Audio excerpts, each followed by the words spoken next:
एष सुरासुरमणुसिन्धवन्विदं दोदधादितं नमलं प्रणमामि वर्धमानं तीर्थं धम्मस्य कातारं शेषे पुण्यतीर्थयरि ससौवसिद्धे विशुद्धसा भावे समणे अनानदंसण चरित्र तव वीर्यायारे ते सौवे समगं पतेगमेव पतेगं वन्दामि अवर्तन्ते अर्हन्ते मानुषे खेते विचार्यन्ताळं सेताळं तैणमोगणहराळं अध्यावयवगाळं सामूलं देव सौवेसिं तेसिं विशुद्धदंसं नाण पहाड़ा समं समासेज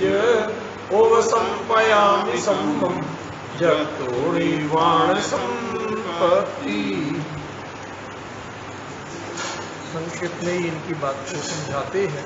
दो शब्द जो अपने चलते हैं, भक्तामर जी में आता है भूतनाथ, शब्द ले लो नाम,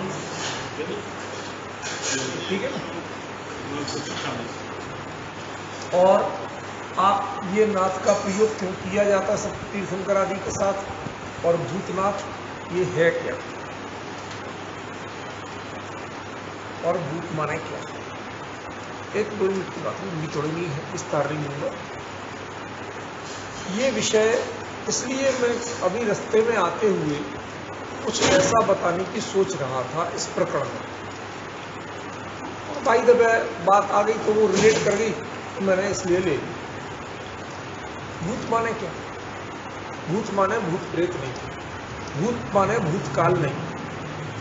मूल जो टर्मिनोलॉजी का वर्ड है वो भूत का अर्थ ना तो कालवाची है, ये तो हमने बाद में, अब एक शब्द है अनेक अर्थों में प्रचलित होने लगे, और वो भी हर जगह उसी अर्थ में प्रचलित नहीं होता, उसकी भी एक परंपराएं हैं अपनी चलती रहती हैं। और मूल में भूत शब्द किसका वाची? भूत था स्थावरों का वाची। अन्य मतियों में देखिए उनको कहते पंच महाभूत, पृथ्वी, जल, अग्नि, वायु, वनस्पति। क्या है ये? स्थावर नहीं है आपकी, है कि नहीं? मैं कोई गलत बात कह रहा हूं तो बताओ आप। तो भूत शब्द जो था वो स्थावरों का वाची, त्रस का वाची नहीं, ठीक है ना। फिर भूत शब्द और भी गहराई में गए तो वह जीव मात्र का वाची मिला। फिर और गहराई में गए लास्ट, तो लास्ट रूप में ये सभी जितने भी सत्ता है उस सब का वाची। क्यों? जिसे आप अस्थि कहते हो उसको इन्होंने भूत कहा। अब आपको लिंक समझ में आ रही कि ये बात मैं क्यों करने वाला था। अस्थि जो कहते हो ना, अस्थि माने आपने अभी बताई वो पहले से थी या नहीं थी। भाई किसी चीज के बारे में आपने आज जाना, तो जब आपने जाना तब वो पैदा हुआ या वो था? अब आप समझ रहे ना, पहले से था, इस अर्थ में उसको भूत कहा। अब ये प्योरली कालवाची नहीं है, ठीक है, काल का भी संदर्भ इसमें जुड़ रहा है, ठीक है ना। पहले से, अतीत काल उस जुड़ रहा है, मैं उससे निषेध नहीं कर रहा हूं, पर उससे अतीत का संदर्भ प्रमुख नहीं है। प्रमुख क्या है? वस्तु। वस्तु की सदा काल हयाती जो है उसको, उसके कारण वस्तु को भूत कहा गया, ठीक है ना। फिर जीव को भूत कहा गया। फिर दोनों की संधि बिठाई गई कि वास्तव में दोनों की संधि कैसे, कि आपको जो कुछ भी स्थूल नजर आता है वो स्थावर जो आपके यहाँ 5 माने गए उसके अलावा क्या नजर आता है। मेरा प्रश्न ध्यान से सुनना जरा।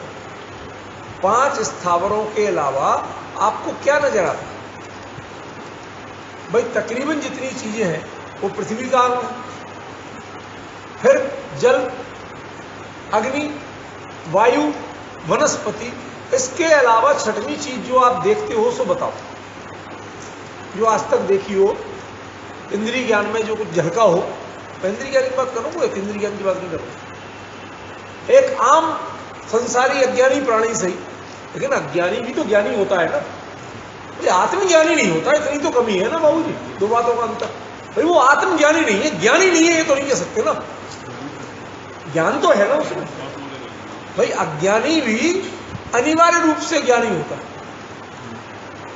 माने ज्ञानवान तत्व है वो ज्ञान रहित तत्व नहीं है, ठीक है ना। तो ज्ञान तो उसमें है ही। तो उस ज्ञान में जो कुछ झलका आपका आज तक, वो क्या झलका है? इन 5 जो स्थावर कहें, अन्य लोग पंच महाभूत कहते हैं, इनके अलावा झलका क्या, ये तो बताओ मुझे। आपने कोई नई चीज जानी हो और वो इन 5 के अंतर्गत नहीं आती हो, भाई ठीक है, ये चीज आज आप मृत कह सकते हैं, ये सब आखिरकार पार्ट तो इसी के हैं, ये उसी में से निकले, आज मृत हो गए, फिर मिलके उसी में जाएंगे, तो आखिर समझ रहे ना मोटे मोटे। तो ये जो पंच महाभूत है, जो अन्यमति कहते हैं, आप 5 स्थावर कहते हो, ठीक है ना, तो इसके ये सबसे व्यापक है। इस अर्थ में जो आपके लिए का त्रस हिंसा को त्याग वृथा थावर न संहार, ठीक है ना। और आपने सटकाए जीव के जो कॉन्सेप्ट लिया, उसमें सारे त्रस ले लिए एक में, और 5 स्थावरों को 5 स्थान दिए, माने सारे त्रस मिलके 1/6 है। सटकाए में 1/6 है त्रस और 5/6 है स्थावर। इससे कुछ तो आपको कॉन्सेप्ट समझ में आ रहा होगा। तो हम कई चीजों को पढ़ते तो हैं, पर जब तक आप उसको उस नजर से नहीं देखोगे, तो आपको वो चीज दिखती नहीं। दिखते हुए भी समय सार में आचार्य पुरुष लिखते हैं, आवाल गोपाल को भगवान आत्मा अनुभव में आते हुए भी अनुभव में आते, जो जानते हुए जाना नहीं, आज तक जाना नहीं, सदा काल अनुभव में आते प्रकट होते हुए, हर बातों के पीछे इन जो जिनको कबीर की तरह उलटबासियां कहते हैं ना, इनके पीछे के रहस्य पहचान, वो बड़े गहरे, वो सामान्य नहीं, समझ रहे आप। तो ये जो शब्द है, इससे आपको कुछ समझ में आएगा। भूतनाथ जो भगवान को कहा, वो किस अर्थ में? वो भूतनाथ वास्तव में तो जीवनाथ के रूप में। क्यों? क्योंकि सभी जीवों की जो, यदि आप नाथ का अर्थ स्वामी लेते हैं, लिया जाता, कोई बड़ी बात नहीं है, टेंशन मत करिए, नाथ का अर्थ स्वामी भी लिया जाता है। हे नाथ, जो आप ऐसे सब बोलते, दोनों किस अर्थ में बोलते हैं? स्वामी के अर्थ में, ठीक है ना। तो जो भूतनाथ माने सभी प्राणियों, सभी जीवों के स्वामी माने, उन सबको आपने कल्याण का मंगल रास्ता बताया, तो आप क्या कहलाओगे? लोग यही कहेंगे अपने आप, भाई जिसका भला करो वही आपके चरणों में झुकने को तैयार है। एक सामान्य शिष्टाचार, जब तक आप किसी का नहीं करोगे भला, ठीक है भाई, तो अपने घर के भले, हम अपने घर के भले।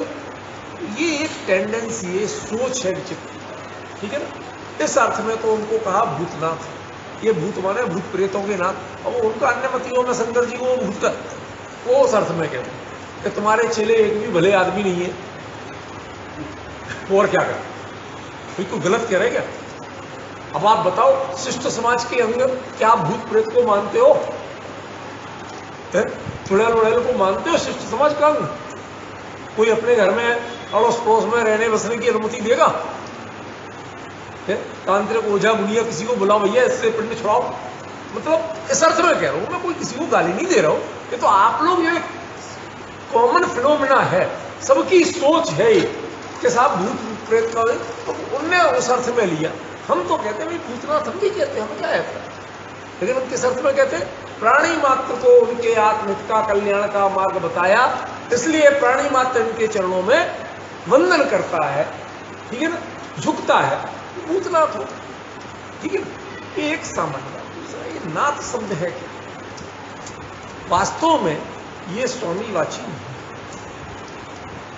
रूढ़ी में कहा जाता है, मैंने ही बताया अभी, रूढ़ी में चलता है, पर ये शब्द स्वामीवाची नहीं है, ये शब्द है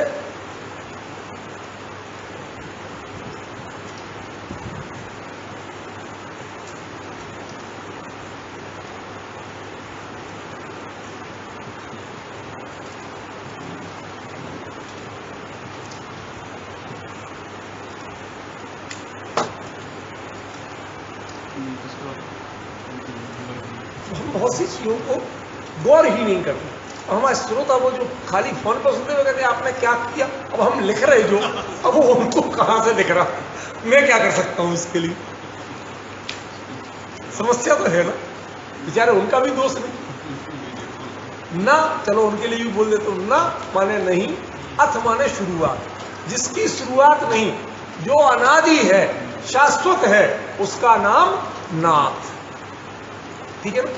तो हम लोग जो कल्पना करने लगते हैं कि हमारे वर्तमान 24 के हैं, अरे ये जो पद है, चाहे तीर्थंकर पद हो, चाहे अरहंत पद हो, ये सब कैसे हैं? नाथ है। ये अभी कोई नया, इनने नया कुछ बताया नहीं, जो ये बने वो कुछ नया हुआ नहीं। अनादिकाल से ऐसे तीर्थंकर होते आ रहे हैं, अनंत केवली होते आ रहे हैं, सिद्ध बनते जा रहे हैं। ये परंपरा अनादि है, ये कोई आज किसी ने शुरू नहीं की। जैन दर्शन नाथों का दर्शन है, मीन्स अनादि का दर्शन है। व्यक्ति इसके प्रभावक हो सकते हैं, उद्घाटक नहीं। क्या कहा? व्यक्ति इसके प्रभावक हो सकते हैं, उद्घाटक नहीं। उन्होंने इसको बनाया नहीं है, आविष्कारक नहीं है वो खाली क्या है? उद्घाटक। उस बात को इन्होंने भी समझा, इन्होंने जो नहीं समझते थे उनको समझा दिया। ठीक है ना। तो ये जो है, इसके पीछे थोड़ी सी चर्चा थी। आप लोग अपने कई बार इधर उधर 10 तरह से भटक के करते, इनकी चलती रहती, तो मैंने कहा चलो भाई बता दें शॉर्ट में। अब इसका अपने से लिंक क्या है ये समझ में आएगा। पहले थोड़ी गाथा पढ़ ले। 115वीं गाथा, 241 पेज, ज्ञेय तत्व प्रज्ञापन अधिकार, प्रवचन सार जी ग्रंथ। अथित्यणथित्य भवदियवतव्वमिति पुणोदव्वं पज्जायेण दुःखेण वि तदुभयमादिठ्ठमण्णं वा। संजय भाई भय निकालो, फियर फैक्टर निकालो। समझ गए कहाँ कह रहा हूँ? हाँ भाई, ऐसा है जिससे कहते हैं ना उसकी एक्यूरेट बात कहते हैं, तो अपनी चीज तो आदमी को जल्दी पकड़ में आती है। दूसरे की आए चाहे नहीं आए, अपनी समझ में आ जाती है। तो बोल देते हैं जैसे गलती। नहीं, ये कोई चीज कठिन नहीं होती है। सबसे कठिन होता है फियर फैक्टर निकालना। आपने मन में जब तक जिससे डरते रहेंगे, अरे साहब ये पता नहीं है, तो आचार्यों की भाषा, अरे संस्कृत प्राकृत है, कुछ नहीं है, कोई टेंशन नहीं है। एक बार उसको अपनाने की कोशिश करो, फिर कठिन नहीं है। इसकी कठिनाई तभी तक है कि जब तक आपने इससे डिस्टेंस बनाया।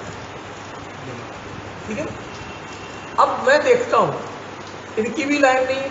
यदि आपकी प्राकृत लाइन नहीं है तो इनकी तो और दूर तक नहीं है। इन्हें तो हिंदी भी ढंग की नहीं आती, बुरा मत मानना। वो जो बोलचाल की जितनी आती है।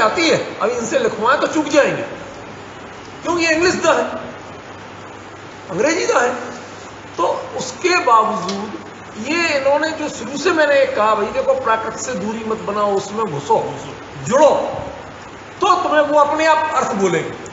इन्होंने उसको अपनाया। अब आज मैं देखता हूं कि जब भी मैं कोई गाथा पढ़ता हूं या मंगलाचरण पढ़ता हूं, अधिकतम शुद्ध और लय से ये पढ़ते हैं इतना, और किसी की आवाज मुझे नहीं आती। आप कहीं धीरे बोलते हैं तो हम समझ नहीं पाते, भेद नहीं कर पाते। ये चीज का फियर फैक्टर है, इसका आनंद लेना सीखो। देखो आचार्यों से तब तक आप जुड़ नहीं पाओ जब तक आप उनसे, उनकी भाषा के माध्यम से वो आपके बीच में मौजूद है। कुंद है भी इसी रूप में मौजूद है, इसी से हमें कुंद नजर आ रहे हैं। और यदि हमने इसी से दूरी बना ली तो फिर तो हम व्हाट्सएप वाले रह जाएंगे। अम्मा है नहीं, अम्मा का व्हाट्सएप मैसेज आ गया, फिर हम तो यही हो गए ना।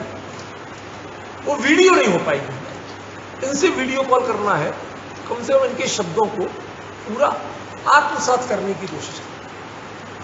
ठीक है, पढ़ो दोबारा। अथित्यणथित्य हवदियवतव्वमिति पुणोदव्वं पज्जायेण दुःखेण वि तदुभयमादिठ्ठमण्णं वा। आप फील करेंगे धीरे धीरे, जो आपको उसमें आनंद बना, खाली पड़ेगा। आज जो मेरा विषय है अस्ति नास्ति, उसके लिए पीठिका के रूप में ये बात मैं उठा रहा हूं। क्या है, वस्तु को जैसी है वैसा जानना आपके लिए हितकारी है, या अपने लिए प्रयोजनभूत जानना हितकारी है? प्रयोजन बहुत बाद में हो। अब आप मैं ये जो बात है ना, इसके बारे में आपको उत्तर देने के लिए मैं नहीं दूंगा, टोडरमल जी के पास ले चलो। 8वां अधिकार मोक्ष मार्ग प्रकाशन, आपको विषय बताइए। 8वां 9वां अधिकार, बल्कि 9वां अधिकार के शुरू में जो उन्होंने पद्धति दी, क्या पढ़ना, नाम सीखे, लक्षण जाने, 9वें अधिकार में सब दिया। सम्यक दर्शन के लिए क्या करना, तो क्या दिया, नाम सीखे, लक्षण जाने, ऐसा है कि नहीं है, ऐसा विवेक पूर्वक विचार करे, पढ़ना आप भर जाते। वो अभी मैं पूरा नहीं सुना। ये वस्तु परक चिंतन और निर्णय की तरीका है कि प्रयोजन परक का है? प्रयोजन वाले तो कहते हैं भाई क्या सारी दुनिया नहीं भारत है, भला और मेरे नाथ में मुझे क्या लेना था? गलत कह रहा हूं? बात समझ में आ रही? मैं आपको बताऊं, आप एक दो चीजें जान के चौंक जाए।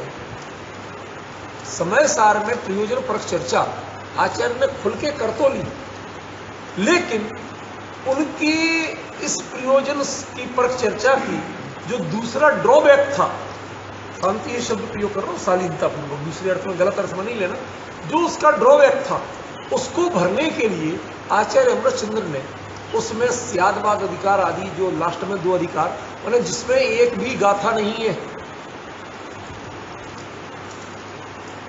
गाथा कुंद की थी, बस समझ में आ रही? गाथा किसकी थी? कुंद की थी। अरे गाथा नहीं है तो टीका किसकी थी, कलश किसके लिए? मेरा प्रश्न समझ में आ रहा है? और उसमें क्या दिया, अनेकांत, ये जो वस्तुत्व होंगी, इन सब चीजों के बारे में दे रहे हैं, अन्य मतों की समीक्षा के बारे में दे रहे हैं, ठीक है ना। और उनमें कई पॉइंट जो कहते हो वो आ रहे हैं कि जो कुंद खुद कहते रहे समय सार, पर्याय है ही नहीं, पज्जय मूला पर समया, तुम उसको मानो ही नहीं, ध्यान तक मत दो पर्याय पे। समझ में आया ना? जो पर्याय को विचार भी करता है, जिसको दिखती है उसको जब तक सम्यक दर्शन नहीं है, ये सब जो बातें आई हैं उसकी एक तरह से अब लोग बाग उसको वस्तु स्वरूप मान गए। समझ गए? तो समय सार को बैलेंस करने के लिए, शब्द बहुत शांति से सुनना, अभी उत्तेजित होने की जरूरत नहीं है, विचार करो। ये प्रयोग किसने किया था? आचार्य अमृतचंद्र ने किया था, सुदीप जैन ने नहीं किया था। और जब आचार्य अमृतचंद्र, जिनको आप सबसे विश्वविख्यात टीकाकार कहते हो, ठीक है, और वो ये प्रयोग कर रहे हैं, तो इसका मतलब कुछ तो कारण होगा। कुंद के अध्यात्म का मर्म खोलने वाले भी सबसे बड़े कोई आचार्य थे, कौन थे? अमृतचंद्र, ठीक है। और वो ही यह प्रयोग कर रहे हैं कि लास्ट के 2 अधिकार आपके वचन और ज्ञान को बैलेंस करने के लिए, कि प्रयोजन की बात को आप वस्तु पर लागू मत करने देना, वस्तु का स्वरूप तो ये है, ठीक है ना। पूरे समय सार में प्रयोजन की चर्चा है, और लास्ट में 2 अधिकार लिखे पूरे, एक पढ़े ना, गौर किया इस बात को। मैं आपको बताऊं, मैंने भी नहीं किया था, झूठ नहीं कहूंगा, बिल्कुल झूठ नहीं कहूंगा। जिनवाड़ी गद्दी बैठे क्या मायाचारी करना, इस दृष्टि से पढ़े थे, पर कही गई बात कही थी, चलो ये भी पढ़ लो, ये भी जान लो, ये हाँ सा वो जिनवाड़ी में वो स्यात्मक वगैरह की चर्चा तो बहुत देखी थी, तो वो वही लगी। अभी जब मैं नाटक समय सार पे इनकी पोस्ट है डेली एडिट करता हूं, तो मेरे दिमाग में स्ट्राइक किया, क्योंकि बनारसी दास जी तो और जरा उनसे भी आगे बढ़ के सख्त भाषा में लिख देते हैं, वो मूड का है, समझ गए ना। उनकी तो शैली यहां से शुरू होती है, वो तो सामने वाले वो मूर्ख के नीचे बातें नहीं करते, ठीक है ना। तो प्रश्न ये उठता है कि यदि मान लो एकाध बात तो ऐसी भी आई कि जो वो कह रहा है लगभग समय सार में, मूल गाथाओं में, यदि आप आगे पीछे को कुछ संदर्भ काट के बीच से दे दो तो वो ही शब्दावली मिल रही। नहीं, सांख्य का जो मत है नित्यवाद, पर्याय बिल्कुल है ही नहीं। और आप क्या करें, मैं त्रिकाली ध्रुव, पर्याय है ही नहीं, पर्याय बिना का द्रव्य। नहीं, बताइए ना, दोनों में अंतर क्या रहा। यदि मैंने इसीलिए कहा कि आगे पीछे के संदर्भ काट के बीच का वाक्य प्रस्तुत कर दो तो ज्यों का त्यों लगता है, ठीक है। और फिर उसके लिए बनारसदास जी शब्द प्रयोग क्या कर रहे हैं, को मूल कहे। अब ये इतने कठोर शब्द प्रयोग करने की जरूरत क्या थी। कुंद जैसे महान आचार्य ने जिस बात को पकड़ के घोंट के घुट्टी के रूप में पिलाया, तुम पर्याय बिना का मानो अपने को, सोचो तक नहीं पर्याय के बारे में। उसी ग्रंथ में दो अधिकार अपनी ओर से बिना मूल गाथा के अमृतचंद्र लिखते हैं, समझ रहे। अब आपको याद आ रहा होगा कि जैसे नो अमृतचंद्र की टीकाओं में गाथाओं की संख्या में अंतर क्यों? वो गाथाएं ज्यादातर इन अधिकारों की इधर उधर से जोड़ के दी गई है, किसी कृति में किसी ने जोड़ दी होगी, समझ गए। अमृतचंद्र जैसे बाद के उनने उस पर भी टीका कर दी। भाई वो बात चिलवाणी में कई जगह मिल सकती, लेकिन मिल जाना और वो कुंद की होना, दोनों में अंतर है। कुंद मैंने आपको कई बार मैं बहुत स्पष्ट बताता हूं, लेकिन आप लोग कई बार उतना फोकस नहीं कर पाते। मैंने क्या कहा बार, समय सार प्रयोजन का ग्रंथ, वहां उसमें वस्तु स्वरूप बताना उद्देश्य नहीं था आचार्य, उन्होंने नहीं की चर्चा। अमृतचंद्र को लगी कभी कि कहीं कोई इसको मान के वो शंखमती जैसे ना हो जाए, जबकि कुंद ने भी इस बारे में वार्न किया। समय सार में 3 से अधिक गाथाओं में वो लिखते हैं, यदि तुम ऐसा मानोगे तो पसंजति संघ समोवा, सांख्य मत आ जाएगा, फिर जैन मत नहीं रहेगा, समझ गए। ऐसा सर्वथा मानोगे तो वो भी इस बात से संकेत तो थे, संकेत उन्होंने किया, लेकिन उनका गोल कुछ और था। उनका गोल था संसारी प्राणी को एक बार पर्याय दृष्टि छुड़ा के त्रिकाली गायक की दृष्टि कराना। एक बार हो जाए, बाद में देखा जाए। जो डैमेज कंट्रोल है ना, वो बाद में देखा जाए। एक बात बता, कहीं आतंकवादी घुसे, आपने पूरा मोर्टार दागा, पूरा घर उड़ा दिया, नहीं मान रहे थे, सैनिक मारे जा रहे थे, पास पड़ोस के लोगों को खतरा था, ठीक है ना। आपने मोर्टार दाग के घर उड़ा दिया। अब जिसके घर में घुसे थे, अरे बाबू जी हमारा घर उड़ा, मैं कहां जाऊंगा, आप उन्हें मारो, हमारा घर क्यों उड़ाते हो। अब डैमेज कंट्रोल बाद में हो, मेरा पॉइंट। एक बार तो ये उड़ेगा, फिर तुम जाके अपने तहसीलदार के थ्रू कलेक्टर के पास जाना, वहां कहना, इसके फोटो वोटो बताना, आज की डेट विवरण बताना, और इसके तुम अपने मालिकाना हक देना, और कितने का था और कितना नुकसान हुआ, सरकार कुछ ना कुछ करेगी। ये क्या है, ये डैमेज कंट्रोल। लेकिन उस समय वो दिल उनसे पिंड छुड़ाने के लिए उड़ाना जरूरी था, और वो डिसीजन लिया और उड़ा दिया। उस समय यदि सरकार के सामने आप रोगे तो वही पुलिस पकड़ के खींच के साइड में, बड़ा आया घर वाला, बड़ा आया घर वाला। ये कहने में सत्य क्या है, वो घर वाला है कि नहीं है बाई पेपर। फिर आपने ये कैसे कहा कि बड़ा आया घर वाला।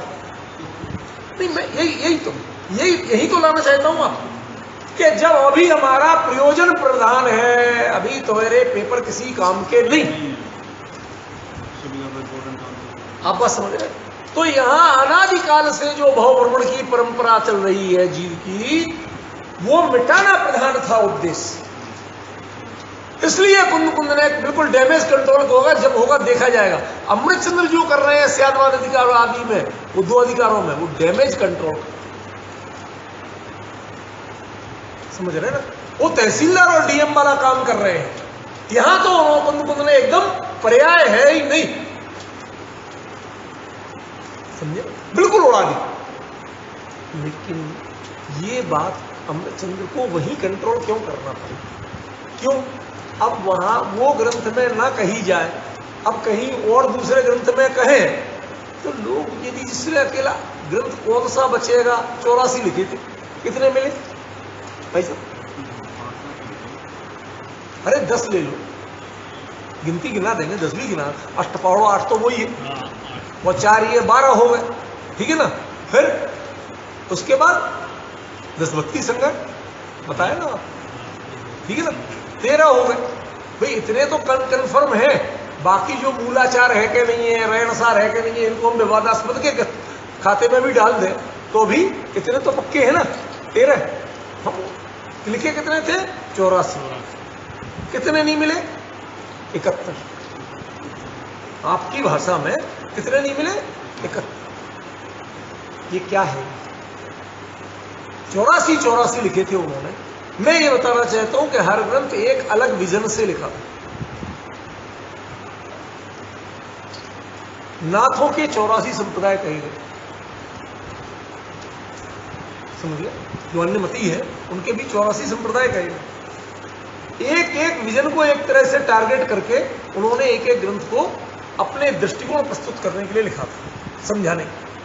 अब समय सार का दृष्टिकोण जो था वो क्लियर, लेकिन उसमें साथ के साथ अमृतचंद्र ने कौन बचेगा कौन नहीं बचेगा, फिर तो एकांतवाद का ग्रंथ बन जाएगा समय सार, तो उन्होंने उसी में स्यादवाद अधिकार लिख के और उन सब मतों की समीक्षा करते हुए कहा कि जैन जो यदि ऐसा कहते भी हैं कि पर्याय बिना का द्रव्य है, त्रिकाली मात्र हूं मैं, पर्याय मेरे में है ही नहीं, उसका सीधा अर्थ अज्ञानी जीव जो पर्याय के मुंह में पड़ के आज तक ज्ञायक की दृष्टि नहीं थी वही कराना है। उसका अर्थ वस्तु में से पर्याय का निषेध नहीं, ठीक है। अब मेरा प्रश्न अलग, जो अस्थि नास्ति को समझा ना मुझे, मैं और कुछ इधर उधर की बातें नहीं कर रहा हूं। अस्थि नास्ति जो भंग भी नहीं कह रहा हूं, जो केवली के ज्ञान में अस्थि नास्ति कह रहा है। अस्थि आया, नास्ति आया और अवक्तव्य आया, 3 बातें तो अपन कर चुके। अब चौथी क्या करना? अस्थि नास्ति। ये अस्थि नास्ति आया क्यों, समझ गया? इसका उत्तर देने की कोशिश कर रहा हूं। ध्यान रखना, ये जो भंग नहीं है सप्तभंगी का, ये वस्तु का स्वरूप जो केवली जान रहे हैं उसके वैशिष्ट है। ये केवली के ज्ञान में वस्तु कैसी कैसी झलक रही है, ये वो है। ये आपकी बोलने की सुविधा और आपके सूक्ष्म ज्ञान के जानने की सुविधा का तरीका नहीं है। जो सप्तभंगी नए आप पढ़ते हो वो आपके बोलने की मजबूरियां और आपके सूक्ष्म ज्ञान के जानने की कमजोरियां, उनका प्रतिनिधित्व करता है। वो क्या शब्द प्रयोग कर रहा हूं, सोच समझ के सुनना और सोच समझ। इसकी जितने भी लोगों ने लिखे हैं इन विषयों को, खासतौर पर इस गाथा को, सबने वो वाली सप्तभंगी की बात की है, इसकी बात नहीं की है किसी। और सबने, कई लोगों ने तो हिम्मत करके स्यात शब्द भी जोड़ दिया, जबकि आचार्य ने कहीं नहीं जोड़ा। मैंने आपको बताया था, तीय शब्द प्रयोग किया, समझे? सीए प्रयोग नहीं, सीए माने स्यात होता है और तीय माने ऐसा है, देयर इज नो डाउट। हम किसी मजबूरी में नहीं जान रहे या कह रहे, ऐसा है। नवीन जी दोनों के आचार्य के शब्दों को चुनिए, उन्होंने बहुत सोच समझ के प्रयोग की, सटीक शब्दावली प्रयोग की।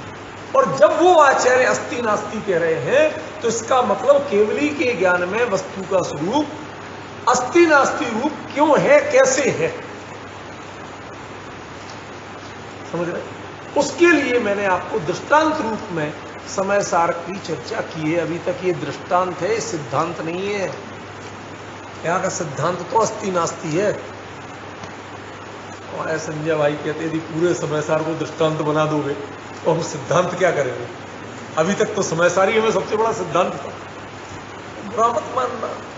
आपको यदि इस लेवल की चर्चा और अभ्यास में बैठना है तो इतनी मैच्योरिटी तो लाना पड़ेगी। इसको आप छोड़ के सोचो कैजुअली ले ले, नहीं चलेगा भैया, ये पूरी जिम्मेवारी का काम। अभी असली अस्थि नास्ति क्या, यहाँ तो बात ही शुरू नहीं की। मैं तो इसकी जो रास्ते पर सोचता आ रहा हूं और भी सोचा वो उसकी भूमिका बता रहा हूं कि केवली के ज्ञान में अस्थि नास्ति भंग आया। मैं कहता हूं भैया पहले तुम ही समझ लो कि आचार्य क्या कहते हैं, वस्तु को कैसे जानना, प्योर प्रयोजन से जानना कि पहले वस्तु को वस्तु रूप से जानना। निषेध किसका करोगे? जो जानता है उस वो निषेध करेगा कि जो जाने ही नहीं वो निषेध करेगा? मैं कहूं उप्पू मत खाना,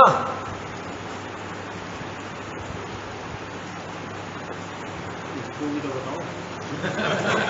आगे आगे भाई हमें वो ही पता नहीं तो किसका निषेध और किसका ग्रहण, किसका निषेध और किसका ग्रहण, ये करोगे कैसे आप? यदि उसकी जानकारी ही नहीं है अस्ति और नास्ति। एक वाक्य में आपने चाहे नास्ति रूप बोला चाहे अस्ति रूप बोला, उसमें अस्ति नास्ति दोनों पक्षों की जानकारी नहीं होगी। उप्पू माने होता है कन्नड़ में नमक, सॉल्ट, खारा, ठीक है, गुजराती में मीठू। अब मेरा प्रश्न ये है कि आपने, भाभी जी आप बताना जरा, आज नमक नहीं खाना दिमाग दौड़ के सारी अस्थियां निकालता है कि नहीं निकालता है एक नास्ती से? तो आज बनेगा क्या? हलवा बनेगा, खीर बनेगी, नमक डलती है। टेंशन किस बात? ये यदि पता नहीं हो और वो लेडीज वो ही रच दे तो धर्म के हिसाब से तो वो सही कर रही है, धर्म के हिसाब से गलत नहीं कह रहा हूं। लेकिन आज के जो समाज शास्त्र और स्वाद लोलुपी लोग हैं वो कहते हैं अरे तेरी बहुरिया तो ऐसे ही है, इतनी अकल नहीं, अरे नमक नहीं खाना तो ऐसी चीज बनाती इसमें नमक नहीं डलता, इसमें तो अकल ही नहीं, कुछ पता ही नहीं है। तो नमक नहीं डाला, दाल पका के रख दी, सब्जी उबाल के रख दी। ये जो कमेंट सारे किस बात के आ रहे हैं? क्या आपने उसमें यदि वाक्य नास्ति का था तो आपने लोक रुचि से उसके अस्थि पक्ष को नहीं जाना। अभी मैं केवली की रुचि की बात नहीं कर रहा हूं, यहां तो अभी तो लोक क्रम सा आप जब ज्ञात से अज्ञात की ओर बढ़ो तो आप पहुंच पाओगे। शिखर जी में सीधे आसमान पे ऊपर को टॉप पे कूदना चाहोगे, नहीं पहुंचोगे, यहीं से एक एक सीढ़ी चढ़ के पहुंचना पड़ेगा। इसलिए आप सोचोगे क्यों लंबा रहे, सीधे सीधे बता दो। मैं क्या करूं भैया, आपको समझ में नहीं आएगा तो बता दो तू, तो मैं क्रम से चल रहा हूं, ठीक है ना? तो क्या हुआ संजय भाई, क्या बात कही कि जैसे उसने आपने बोला नास्ति कि आज नमक नहीं खाना, ठीक है। अब यदि पहले शब्द ही में गड़बड़ है तो पहले तो क्या कहा इसका पता चले, फिर जो कुछ कहा यदि वो नास्ति से है तो अस्थि के बिना उस नास्ति का ज्ञान आपके लिए अज्ञान बन जाएगा।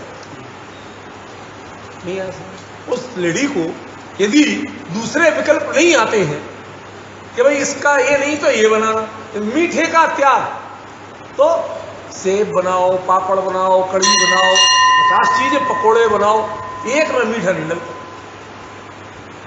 नमकीन भात बनाओ, तो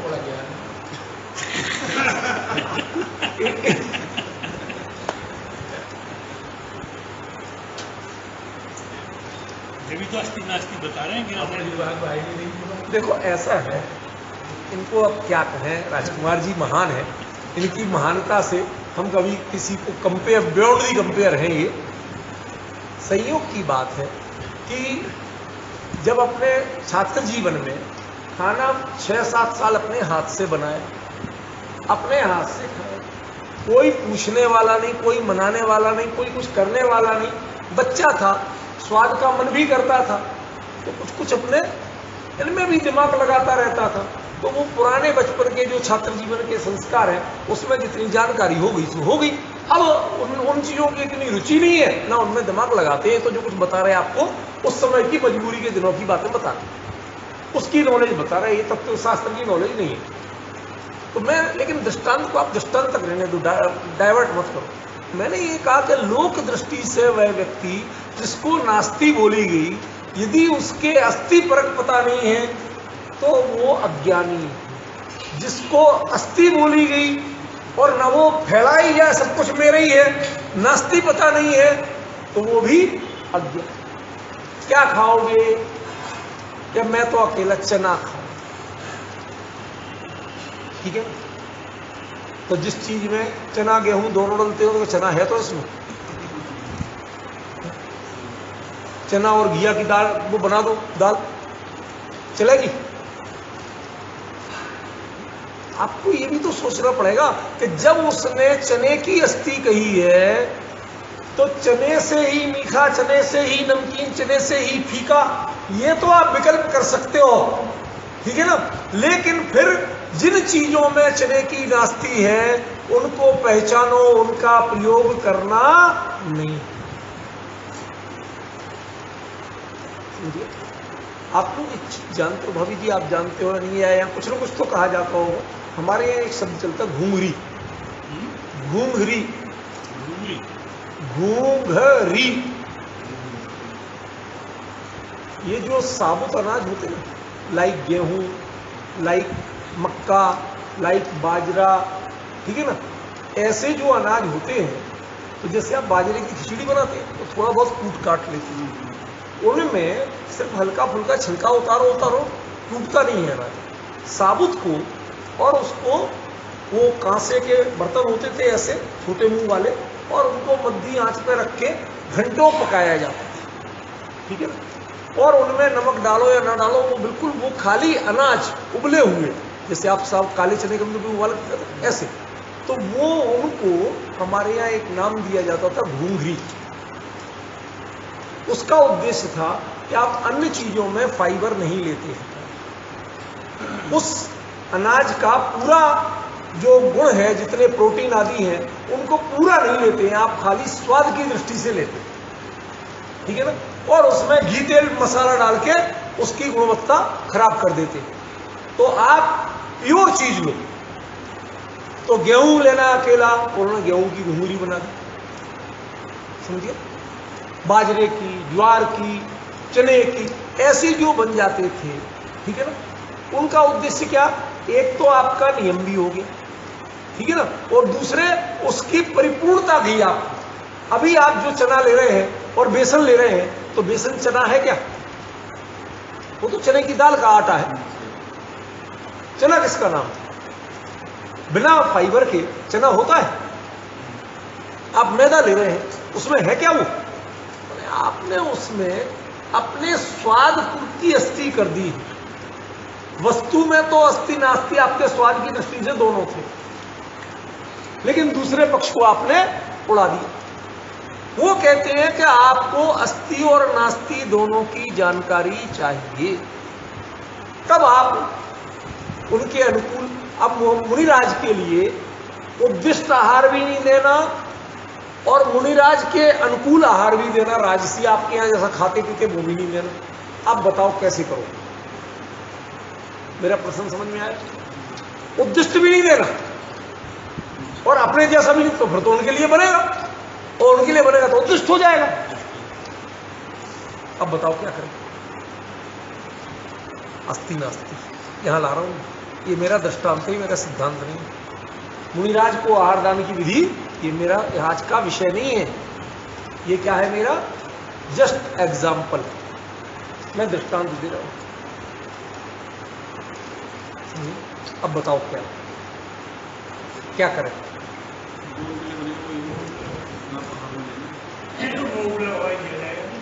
मुद्दा ये नहीं है, उद्देश्य तो हो गया ना।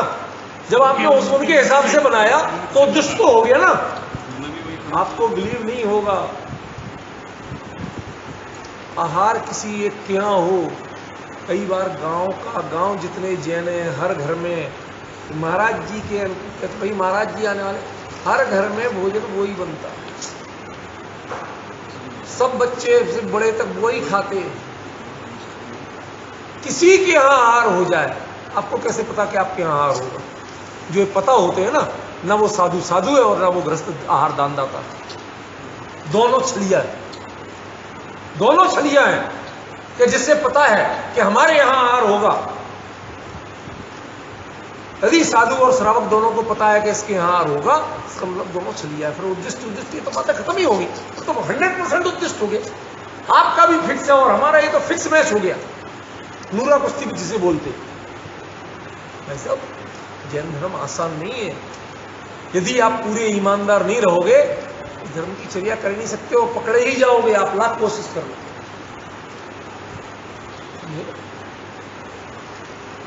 तो एक किसी की यहां कोई चोर घुस गया, अब आदमी को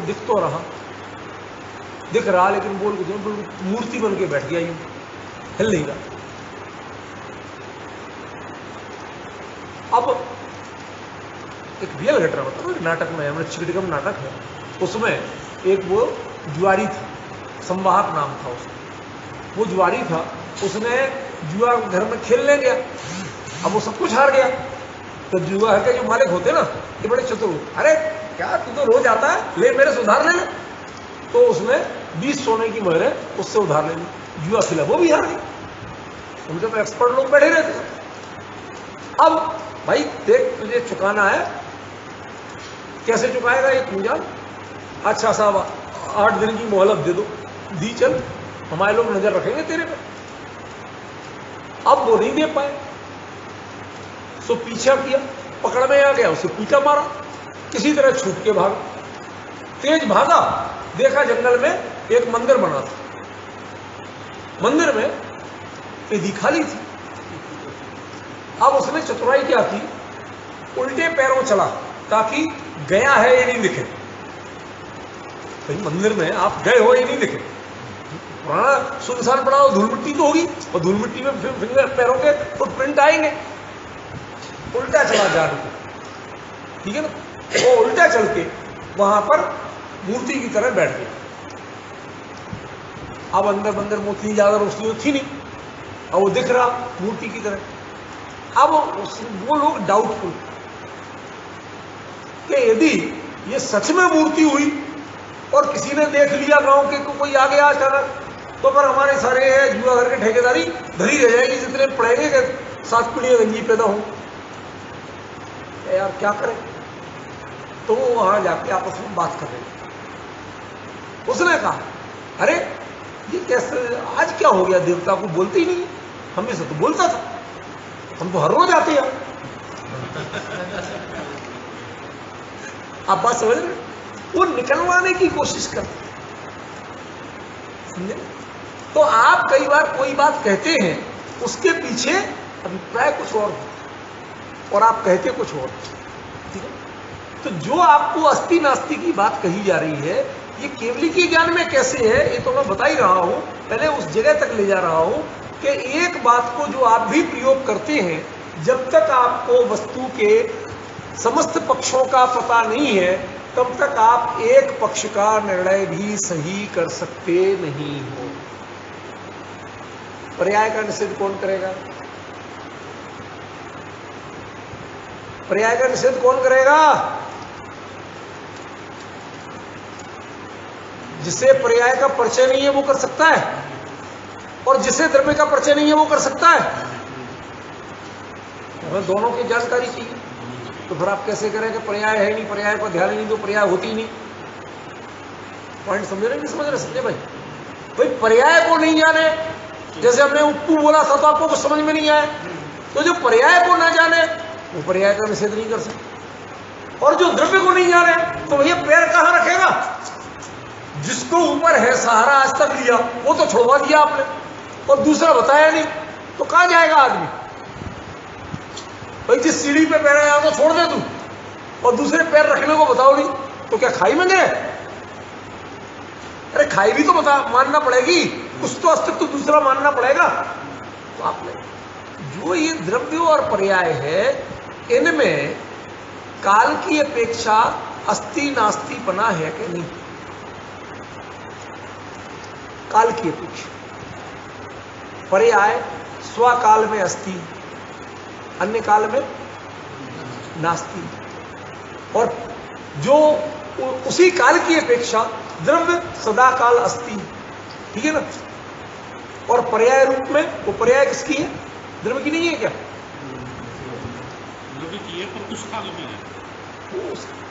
पर्याय पर्याय की कही है, द्रव्य की नहीं कही। उसका अपना सोचतुष्ट है पर्याय का। यदि द्रव्य की पर्याय कहोगे आप, ये बहुत स्थूल कथन है, द्रव्य की पर्याय कहना बहुत स्थूल कथन है। आप बाबूजी के गोविंद जी के पड़ोस में द्रव्य गुण पर्याय पे माथा घूम जाएगा। समझ रहे? पर्याय पर्याय की है, उसका अपना सोचो दुष्टय है। यदि द्रव्य की पर्याय है तो द्रव्य पर्याय में परिणमित होते ही उतने समय के लिए ही सही, उतने समय के लिए ही सही, तो द्रव्य नित्य रहेगा क्या? नित्य। ध्रुव होगा क्या? ध्रुव। फिर उसे ध्रुव कहा जा सकता? फिर आप त्रिकाली ध्रुव कैसे कहते हो भाई साहब? पर्याय पर्याय समझ गए ना? अब आप उसकी द्रव्य में पर्याय की नास्ती, पर्याय में द्रव्य की नास्ती। अरे दुनिया में पर में दो द्रव्यों में नास्ती बताना बहुत स्थूल कथन है। केवल ज्ञान पर्यायक और केवली, इनमें परस्पर अस्ति नास्ति। केवल ज्ञान पर्याय वह सिद्ध पर्याय और सिद्ध भगवान, अब कहने में तो वही आएगा, मिला जुला जैसा, लेकिन वो आत्मा, उन दोनों में परस्पर अस्ति नास्ति है। वो पर्याय कभी त्रिकाली ध्रुव के रूप में नहीं बदली, वो त्रिकाली ध्रुव कभी पर्याय के रूप में नहीं। सिद्ध समान सदापद में जो कहा जाता है वो खाली मिरर इमेज के कारण कहा जाता है। मिरर इमेज का मतलब विपरीतता नहीं है। मिरर इमेज माने ज्यों का त्यों दिखना, दोनों में कोई अंतर नहीं। दर्पण के सामने आप गए, जैसी नाक है वैसी दिख रही।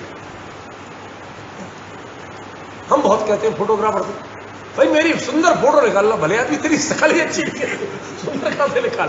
तेरी बढ़िया फोटो, क्लियर फोटो तो निकाल सकता हूं, सुंदर कहां से निकाल? समझ गए? सुंदर निकालना है तो जो टीवी के जो फोटोग्राफर उनके पास जाना पड़ेगा, पिक्चर वालों के पास। क्यों?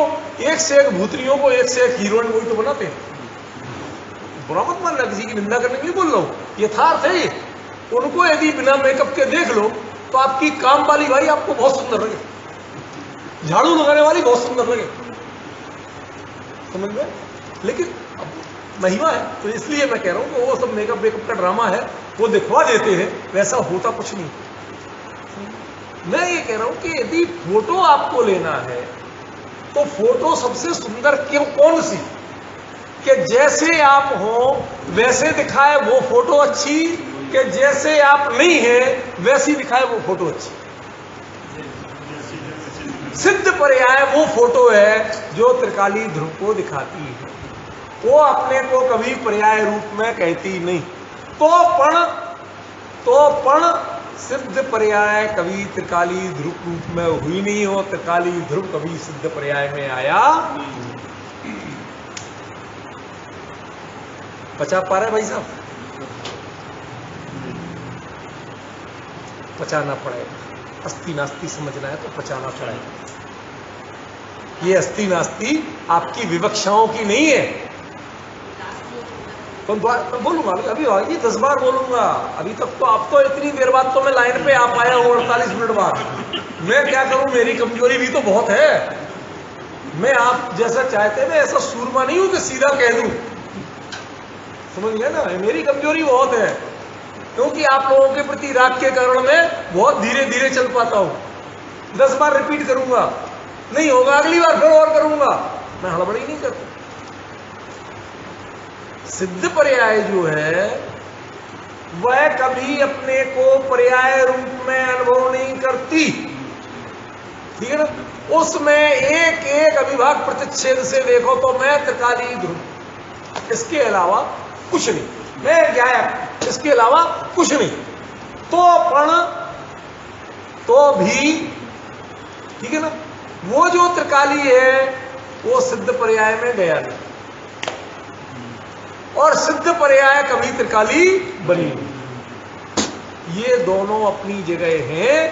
इनमें परस्पर द्रव्य और पर्याय में भी परस्पर अस्ति नास्ति है। आपकी फोटो है घर में कि नहीं है? आपकी है? फिर अपनी कैसे कहते हैं? आकार प्रकार जो दिख रहा है वो आपसे मिलता जुलता जरूर है। सब कहेंगे एक ज्ञानी आपकी है। एक केमिकल इंजीनियर से पूछो काहे की है? कहीं डार्क पार्टिकल, कहीं लाइट पार्टिकल, इन कलरों से मिलके ये बन गए। ये बताओ ना, आप गलत कह रहा हूं? किससे बने वो? आपका कौन सा विभाग प्रतिच्छेद गया उसमें? ऐसे ही त्रिकाली गायक भगवान आत्मा का एक अविभाग प्रतिच्छेद भी सिद्ध पर्याय तक में जाता नहीं। भाई साहब, बचाने के लिए बहुत हिम्मत चाहिए। ये अभी अभी अभी मत बोलिए, बाद में बोलिए। अभी ये बात गहरी चल रही है, सुनो। जो कुंद आचार्य देव केवली के ज्ञान से जो अस्थि नास्ति कह रहे हैं, उस पर्याय सिद्ध पर्याय में त्रिकाली गायक की अस्थि है कि नहीं?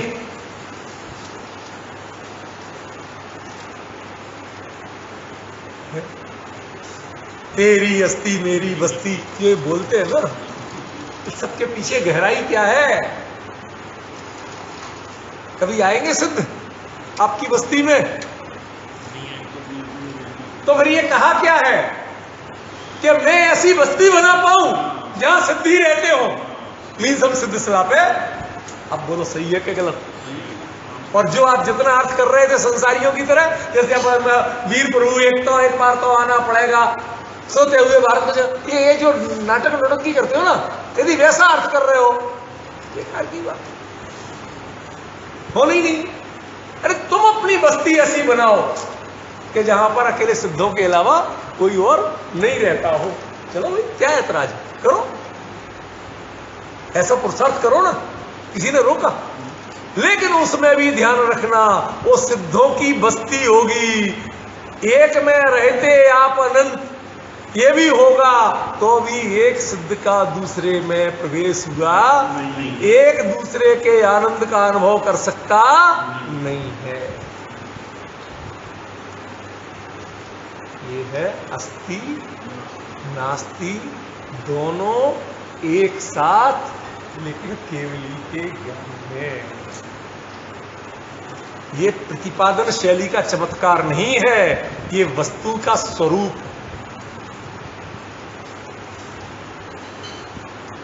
अभी तो इसमें और कई पक्ष आएंगे अस्थि नास्ति में, ध्यान रखना। अभी तो हम किसी तरह मेहनत करके उस पॉइंट तक लाए हैं कि जहां से आपको वो चीज दिखने लगे। This is not Everest, this is Tiger Hill. जाते ना वो दार्जिलिंग में टाइगर हिल एक जगह है, वहां से सुबह सुबह सामने क्लियर एवरेस्ट दिखती है, सूरज की पहली किरण पड़ती, पूरी एवरेस्ट क्लियर। बट जहां आप खड़े हो वो क्या है, एवरेस्ट या टाइगर हिल? और जो देख रहे हो वो क्या है, एवरेस्ट या टाइगर हिल? एक भी बंदा टाइगर हिल नहीं देखता और एक भी बंदा एवरेस्ट नहीं पहुंचता। अब बताओ क्या करें, इसका चमत्कार क्या है? सच बताएं, हम होके आए, हमें आज तक पता नहीं वो टाइगर हिल है कैसी। जो देख क्या वो पता है, जो उस पर खड़े हो गए, जहां खड़े रहे उसका पता नहीं, और जो देख रहे थे उसका पता नहीं। वहां पहुंचे नहीं, वहां थिएटर गए, किस कील से आपकी पेंट फटी थी, कहां लगी थी, वो नहीं पता आपको, पिक्चर पूरी पता है। जहां बैठे थे वो पता नहीं, और जो नहीं मिली आपको वो सब पता है। यही है संसारी जीवों की बड़ी विचित्र महिमा है मोह की। वो जो सत्य है, तथ्य है, उसको देखने जानने नहीं देता, और जो नहीं है, केवली भगवान को एक समय के लिए भी द्रव्य और पर्याय में एक मेकपना प्रतीत नहीं होता। ये है अस्थि नास्ति। और हमें एक समय को भी द्रव्य के बिना पर्याय और पर्याय के बिना का द्रव्य अस्तित्व ज्ञान में नहीं आता, हमें सिर्फ पिछली ज्ञान में। अब बताइए इसके जाने बिना समय सार क्या समझ में?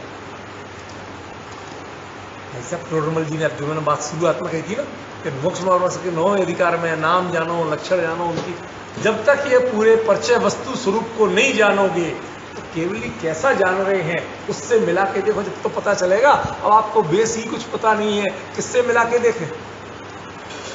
हमारी हालत तो हमारे यहाँ के जाट स्टूडेंटों जैसी है। सन 87 में जब ज्वाइन किया हमने अपनी यूनिवर्सिटी को, तो 88 के अप्रैल में एग्ज़ाम, 87 जुलाई में ज्वाइन किया था, तो 88 के अप्रैल में एग्ज़ाम में मेरी ड्यूटी लगेगी टीचरों की, जूनियर की तो और पहले लगेगी।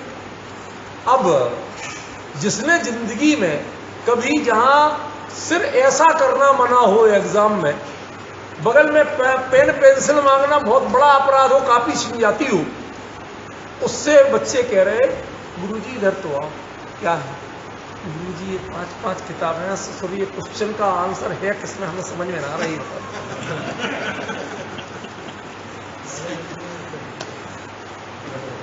भाई साहब बुरा मत मानना, हम अधिकांश लोगों की स्थिति आज यही है कि इस अस्ति नास्ति को आप कैसे बताओ।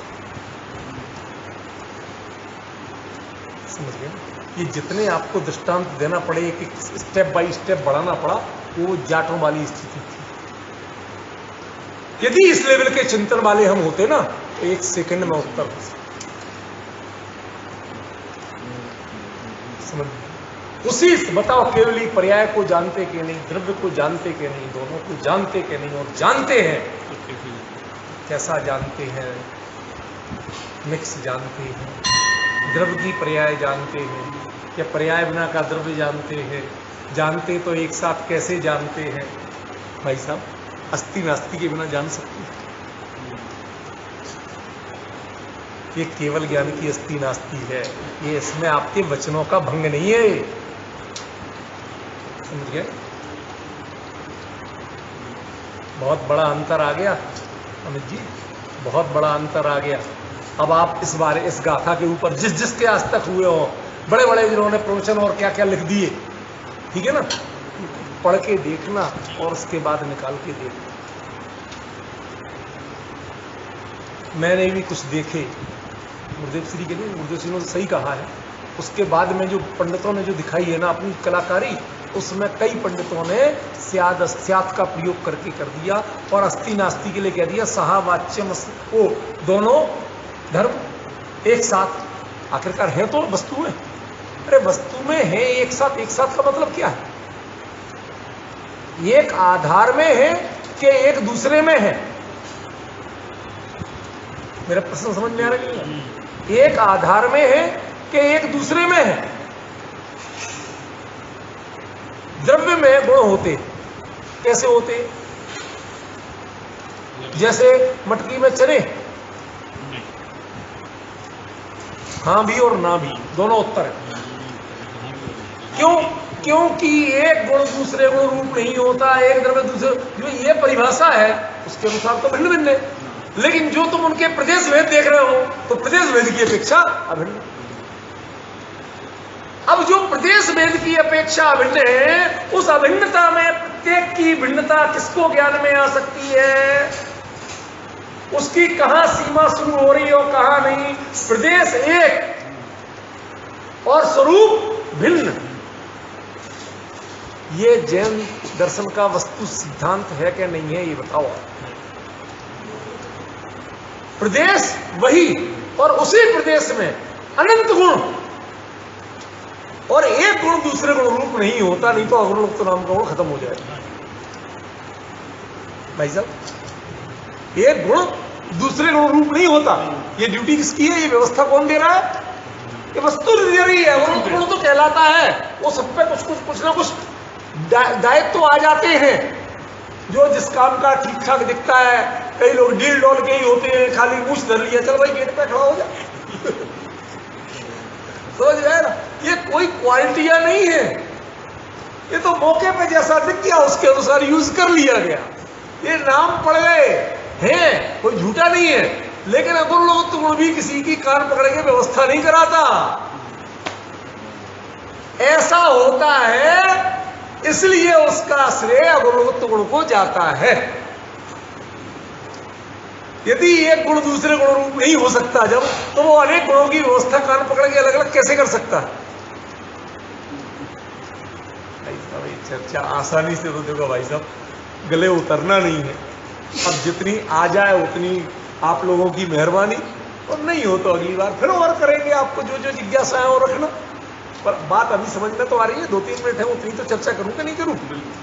क्या कि वही जो चीज है, एक प्रदेश में अनंत गुण, और अनंत गुण होते हुए भी उनकी अनंतता, उनकी मौलिकता कभी भी खंडित नहीं होती। ये अस्ति नास्ति एक एक को जान रहे और एक एक को भिन्न ही जान रहे हैं। चलिए, जैसा प्रदेश भेद में नहीं जान रहे, प्रदेश अभेद लेकिन स्वरूप भेद। ये केवली के अलावा सच बताओ, इस अस्ति नास्ति को जान कौन सकता? हमारे आपके ज्ञान में है ताकत? अरे सुत केवली भी कह सकते हैं, जान नहीं सकते। क्या कह रहा हूं, नोट कर लेना भाई साहब। मिला ना जिनवाणी में, जहां जहां दूर दूर तक जो पढ़ने में आया, शांत मन से मिला ना। छोटे भैयों की बातें हमें मत सुनाना कि फला के प्रवचन में आया, ढिमका ने अपने भाष्य में लिख दिया, ये मत सुनाना हमें आज के पंडितों की।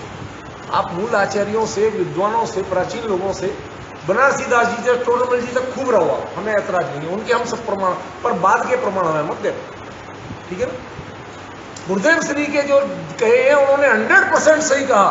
कहीं कहीं लोग बाग वो गुजराती के जो ट्रांसलेशन करते हैं ना, वहां अंतर आ गया, इसलिए लोगों ने कह दिया उनके ज्यों का त्यों शब्द सा रखो। आप उनने जो कुछ भी कह दिया बदलो मत। अरे बदलो, गुजराती में वो बात किस टोन में कही जाती है तो हिंदी की उसकी टोन लेना पड़ेगी। ये टोन का मतलब समझते हो? ना नोमन तेल होगा, ना राधा नाचेगी, अनुवाद करके दिखाओ। क्या बोलेंगे इसको इंग्लिश में? ना नोमन तेल होगा, ना राधा नाचेगी, मुंह में राम बगल में छुरी, अनुवाद करके दिखाओ आप, ट्रांसलेशन करके। भाई साहब, इनके भावानुवाद ही होंगे। उस लैंग्वेज में उसके लिए जो उस सेंस में जो बात कही जाती होगी वो कही जाएगी। आपका अनुवाद नहीं, शब्दानुवाद नहीं चलेगा। समझ गया ना? तो वहां शब्दानुवाद किया तो ऐसी चूक हो। अन्यथा एक वहां तक है जिसमें हमने जितना आज तक स्वाध्याय किया, वहां तक हमने मूल की परंपरा में अंतर नहीं पाया। ये अंतर शुरू आना हुआ बाद की पंडित। इसलिए वो प्रमाण मत दिखाना, उनमें से दिखाओ कि जहां अंतर आता हो। उन्होंने जितने विवेक से प्रयोग किया, जो ये अस्ति नास्ति की बात है, ये प्रदेश, एक प्रदेश में अनंत गुण, और अनंत आप कैसे कह रहे हो जब तक अस्ति और उनकी नास्ति भी नहीं जान रहे हो? तो अनंत कैसे कहोगे? फिर तो एक कहो। अखंड होना अलग चीज है। भारत अखंड है कि नहीं? फिर अपने आप को आप मद्रासी, यूपी वाला, एमपी वाला, ये कैसे कहते हैं? और उसके बाद में इंडियन पासपोर्ट क्यों रखते हैं? अपने गांव का पासपोर्ट हो, समझ रहे? ये जो दुविधाएं हैं, इन दुविधाओं का जिसे अभी हम इन्हीं को नहीं निपटा पाते हैं, तो वस्तु स्वरूप में जैसे अस्ति नास्तिपना है, उसको निपटाना आपने हंसी खेल समझा, उसको समझना हंसी खेल समझा। इसीलिए कुंदाचार्य कहते ये केवली के ज्ञान से जाना उन्होंने भी ज्यादा स्पष्ट नहीं किया। तदुभय मादिठ्य मिंडम्बा, अणलम्बा, तदुभय दोनों अस्ति नास्ति, और उसके बाद आदित्य मणलम्बा। आदित्य माने कहे गए हैं, अणलम्बा माने अन्य भी। अभी तो तदुभय ही समझ में आने में पसीने छूट रहे हैं भाई साहब। अस्ति नास्ति समझने में पसीने छूट रहे हैं केवली के ज्ञान के अनुसार। अस्ति नास्ति, यदि वो नास्ति प्रत्येक की नहीं जाने, नास्ति माने आप पर्याय से देखते हो, सबसे बड़ी कमी है क्या? स्वरूप से नहीं देखते हो नास्ति। आपकी नास्ति व्यय से जुड़ी हुई। यहां नास्ति का अर्थ व्यय नहीं और अस्ति का अर्थ उत्पाद नहीं। हमारी दृष्टि घूम घूम के जाती है, जहां नास्ति आई वहां व्यय शुरू। ये पर्याय इस समय है, इस समय नहीं है, सारे दृष्टांत यहां जाते, यहां वो बात लागू ही नहीं पड़ती। बहुत दुख होता है कभी कभी किसी के बारे में कुछ कहते हुए कि अरे साहब ने ठीक नहीं किया। मैं कुछ नहीं कहना चाहता किसी को, पर कभी कभी इसलिए बताना पड़ता है कि आप नहीं तो दूसरे प्रमाण मुझे बताने लगो, तो फिर मैं कहाँ कैसे बताऊं। मैं किसी पर कमेंट्स नहीं करना चाहता, लेकिन इसको समझने की कोशिश करो आप। आचार्य देव एक केवली के ज्ञान में वस्तु का अस्ति नास्ति कैसे, और दोनों युगपथ समझ रहे। ये प्रत्यक्ष के अलावा, केवल ज्ञान के अलावा संभव ही नहीं है। छद्मस्त तो जान ही नहीं सकता। एक प्रदेश, अनंत गुण, उनकी अनंतानंत पर्याय, उसके बावजूद एक दूसरे में कोई मिली नहीं, छुआ नहीं। ये जानना और ये कहना, ये तो समव शरण के रसिया लोग कह सकते हैं, जिन्होंने समव शरण देखा और साक्षात दिव्य ध्वनि सुनी। वो भी आए थे सुन के और कुंद भी आए थे सुन के, तो दोनों की युति बन गई, दोनों ने कह लिया। अन्य लोगों को समझ में नहीं आया क्या बात है, अन्य लोगों को समझ में नहीं आया कि बोल क्या रहे हैं। यहाँ कुंद भी वही बोल रहे जो वो बोलते थे। एक प्रदेश, अनंत गुण, अनंतानंत पर्याय, एक ने दूसरे को छुआ भी नहीं। समझ में? अब बताओ उनका प्रदेश भेद है कि नहीं? जब आप खुद ही कह रहे कि एक प्रदेश, अब ये भेद है तो काय का है, गास्ती है तो कैसी है और अस्थि है तो कैसी है, इसकी विशेष चर्चा अगले मैं करूंगा। आज समय हो गया, लेकिन इस पर विचार करिए। बहुत गहरा चिंतन है कि आप क्षोभसम ज्ञान के ग्रंथों से दृष्टांत निकालोगे, सिद्धांत निकालोगे, वाक्य बताओगे, कुछ नहीं मिलेगा। मैं हाथ जोड़ लूंगा, भाई साहब मैं अज्ञानी, ठीक है। यहां से जब इसकी गहराई से निकालोगे तो मैं आपसे बात करने को